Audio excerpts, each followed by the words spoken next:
mga ka-trending, welcome back to ZK Trend. Grabe na talaga itong close-up pagdating sa Dawn Bell.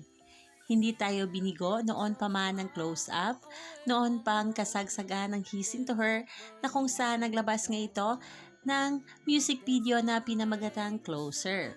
Hanggang sa MV ng Closer You and I,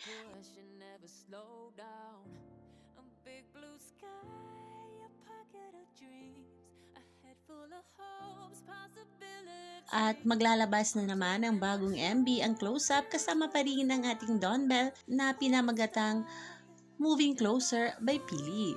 Marami na ang sobrang excited na sa naturang music dahil ito nga ang kauna-unahang interactive music video ng Dawn Bell.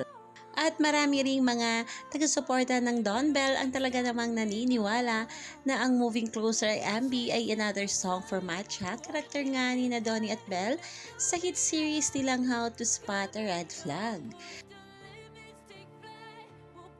Ayon nga dito sa komento ng isang bula sa X, I believe that Moving Closer is another song for Matcha, a slow-burn type of love and also for the ones who's portraying them. Live, love, and laugh Dawn Bell's slow-burn romance. I'm so excited for another Donnie and Bell's Closer Up MV.